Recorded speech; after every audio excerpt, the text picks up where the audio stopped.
Demain à 16h, retrouvez notre reportage sur les chrétiens du Liban.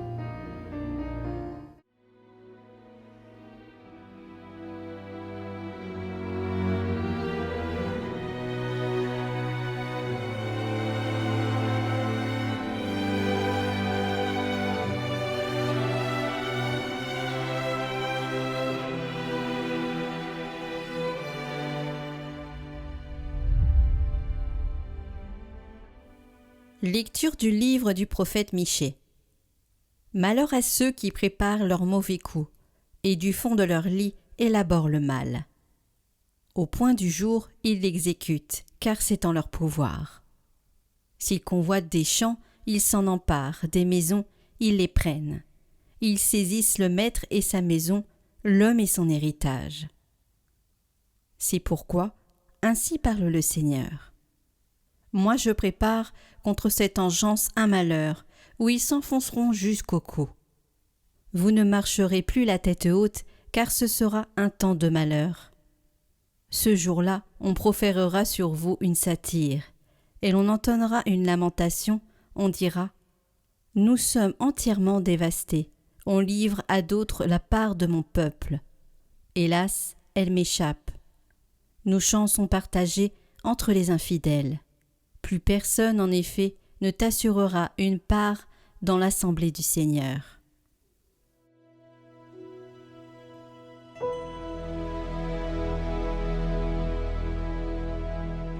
N'oublie pas le pauvre Seigneur. Pourquoi, Seigneur, es-tu si loin? Pourquoi te cacher au jour d'angoisse? L'impie dans son orgueil poursuit les malheureux. Ils se font prendre aux ruses qu'il invente. L'impie se glorifie du désir de son âme. L'arrogant blasphème, il brave le Seigneur, plein de suffisance, l'impie ne cherche plus. Dieu n'est rien, voilà toute sa ruse. Sa bouche qui maudit n'est que fraude et violence, sa langue, mensonge et blessure. Il se tient à l'affût près des villages, il se cache pour tuer l'innocent. Mais tu as vu, tu regardes le mal et la souffrance, tu les prends dans ta main, sur toi repose le faible. C'est toi qui viens en aide à l'orphelin. N'oublie pas le pauvre Seigneur.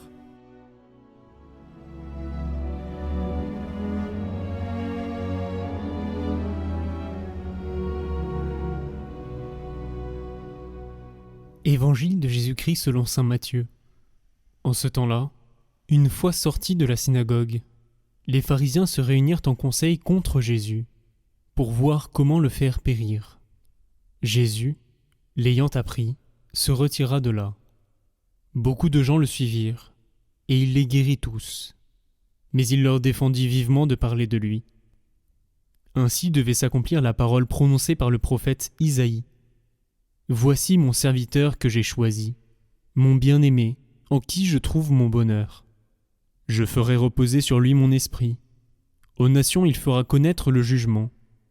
Il ne cherchera pas querelle. Il ne criera pas. On n'entendra pas sa voix sur les places publiques. Il n'écrasera pas le roseau froissé. Il n'éteindra pas la mèche qui faiblit, jusqu'à ce qu'il ait fait triompher le jugement. Les nations mettront en son nom leur espérance. »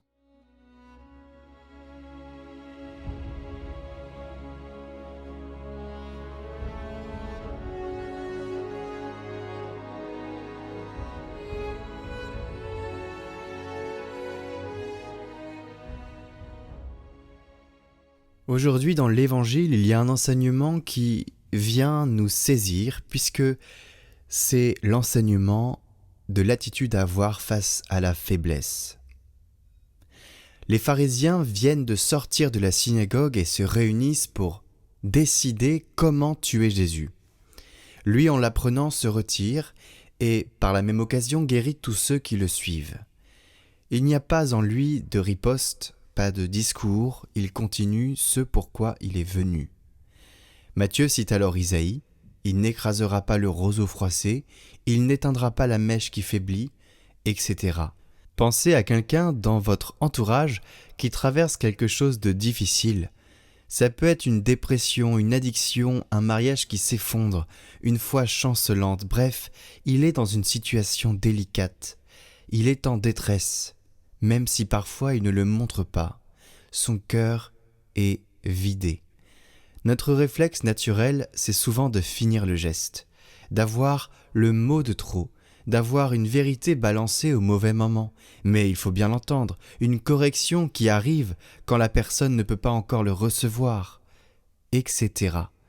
Jésus, lui, voit le roseau froissé et le tient. Il ne finit pas le geste. Il a cette compassion d'âme entière. Tertullien dit que Dieu s'est fait petit pour que l'homme devienne grand. Ce n'était pas digne de lui, mais c'était nécessaire à l'homme. Et le pape François dit que c'est exactement notre style missionnaire. Annoncer sans crier, sans gronder, sans arrogance, une attraction vers le Christ par le témoignage, pas par l'imposition.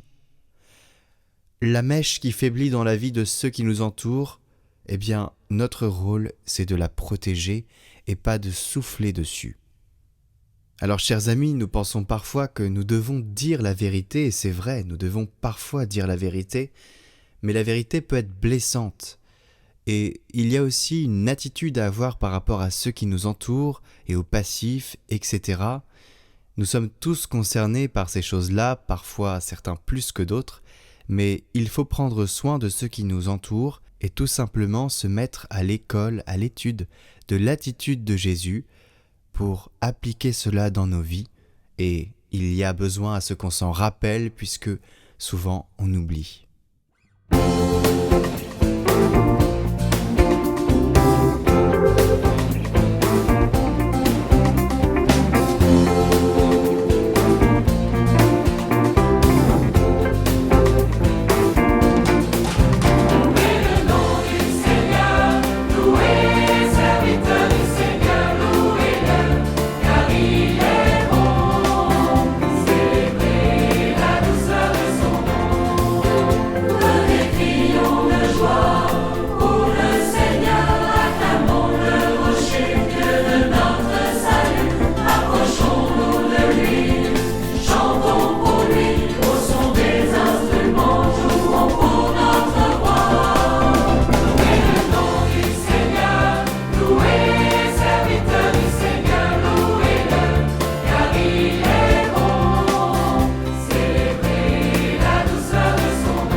tout de suite votre parcours d'été, l'art d'aimer Jésus.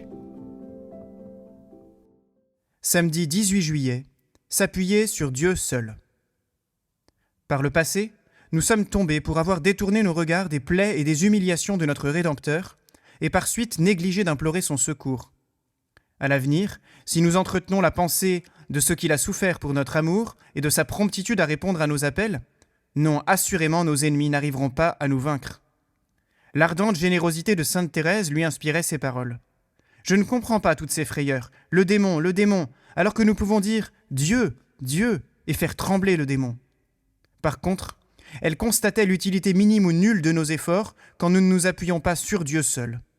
Tous nos soins, ce sont ses propres paroles, servent de peu quand on ne bannit pas toute confiance en soi-même pour placer totalement sa confiance en Dieu. Grand Dieu, au souvenir de ces deux mystères de la passion du Christ et du sacrement de l'autel, les flammes du divin amour devraient incendier tous les cœurs. Et quel pécheur, si perdu soit-il, pourrait craindre que son repentir ne lui assure pas le pardon quand il voit un Dieu épris d'un tel amour pour notre humanité et si porté à lui faire du bien? Aussi, le cœur dilaté, saint Bonaventure s'écriait « Je marcherai dans la confiance, mon espérance est inébranlable. Comment me refuserait-il aucune grâce nécessaire à mon salut, celui qui, pour mon salut, a tant fait et tant souffert ?» Approchons-nous donc, l'apôtre nous y exhorte, approchons-nous avec assurance du trône de la grâce, afin d'obtenir miséricorde et de trouver grâce, pour être secourus en temps opportun. Ce trône de la grâce où siège Jésus, c'est la croix. De là, comme de son trône royal, il dispense faveurs et miséricordes à qui vient l'en solliciter. Mais il faut nous hâter d'y courir, tandis qu'il nous est loisible de nous assurer le secours opportun pour notre salut. Ne peut-il pas venir une heure où nous ne saurions plus le trouver ?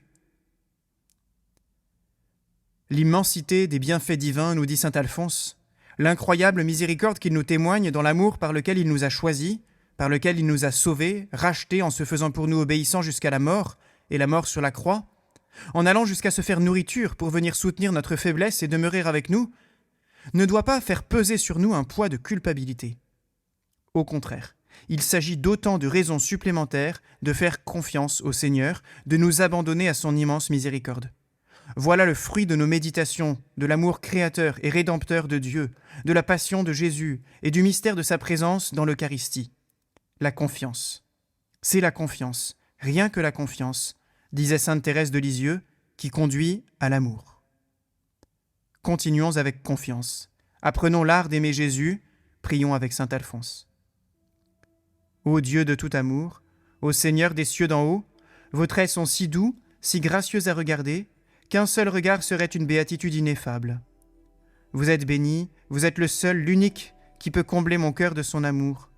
Ô beauté suprême et splendeur infinie, ô source intarissable et océan de délices, ô vie qui me fait vivre ma véritable vie d'en haut, je vous donne, Seigneur, mon amour tout entier.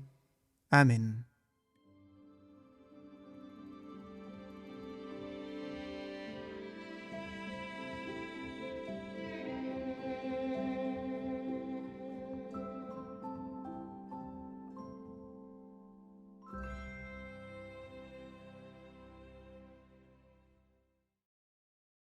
Bonjour chers amis, je suis très heureux avec l'équipe de pouvoir vous présenter ce dimanche notre reportage sur les chrétiens du Liban.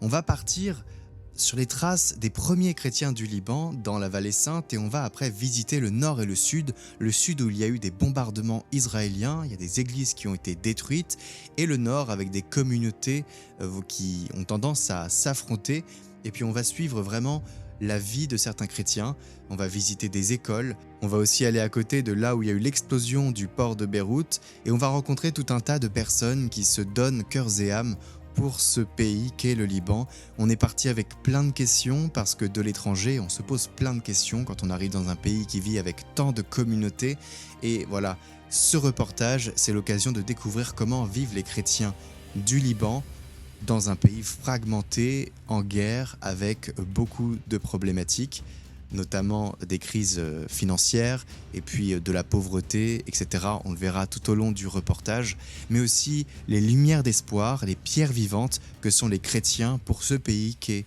vraiment magnifique. Et on va voir comment les chrétiens maintiennent un pays debout Donc je suis très heureux de vous présenter ce reportage.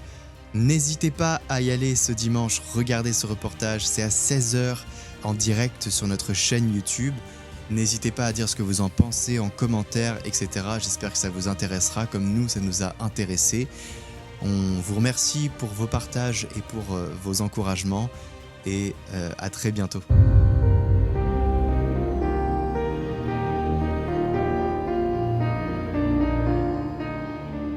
Venez les projecteurs de tout le monde entier, venez voir le Liban. Venez voir comment les jeunes chrétiens et musulmans souffrent. Au sud, il y avait des villages chrétiens à 100%.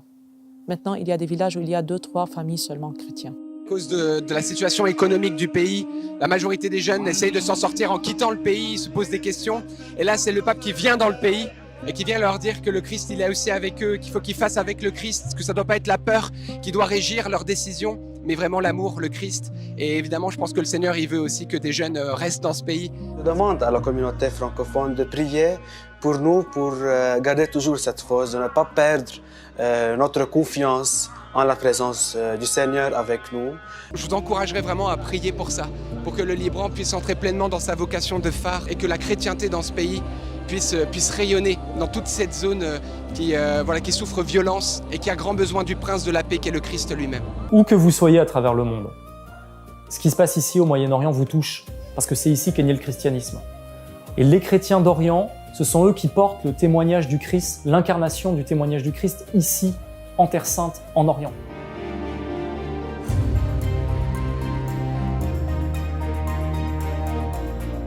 Retrouvez notre reportage sur les chrétiens du Liban exclusivement sur notre chaîne YouTube ce dimanche 19 juillet.